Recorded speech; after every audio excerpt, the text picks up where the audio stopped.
problem pe se perlok mentang arang don hang neha mau shunam henrika tayar junga kala lut air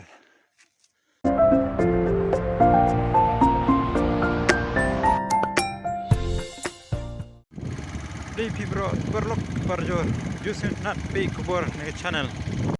teh ne kapor ngandon hang neha lanti bende sha mayong ngalai don kam takadaw mahap banyai ning ba kane ka surok teh mentang ana spoy hang neha juga bangat trei te ka bai ngan bu hang tu bat ngan le trei kam shne sjong mo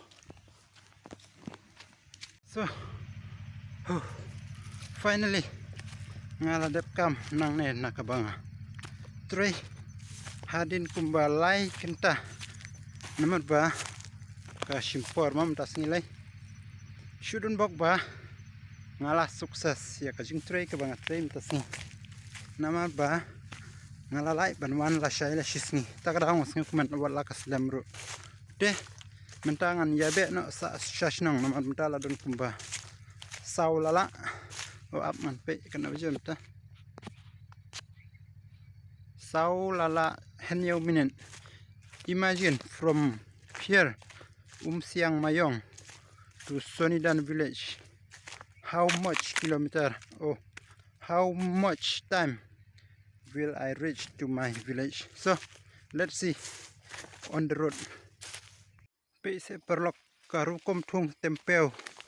kine kinong mayong pe kana kolong ka ba best wala long uding barit henre tempel pan udabun pe pi baro kiding kitung daw tempel sudah sakawi perlok nga aingu ya ublei namar ba menne bangawan uklem penja ka basngeusi lane nga klem don kinong penchut khamtam ya ka bai junga mo namar ba ka bai junga ru kalong ka baladu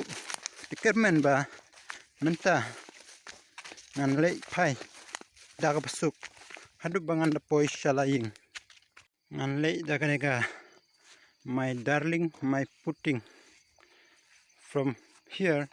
Siang Mayong to Sonidan okay let's go dah mentang dah sedep ban petak mat perlok nomor ba baro sisngi klembam klemdi nalor taru ngalas liang teh inseklus man ma wow kanusip lakat kanusip tang basyu don bok bakadei tang ka minor problem pe se perlok mentang arang don hang neha mau shunam henrika tayar junga kala lut air syukur don bok bangala poi hang ne henrite laha banyam lane umla syu bane ngan ya wikum ne mo perlok teh mentang ala poi hang ne hasnong satang kumba shispa metar teh aingu ya blei mo wala ka tayar ka jonga kala pongshor henrei ala poi da ka basuk teh tamne perlok English bun English jarngu ngin second part next video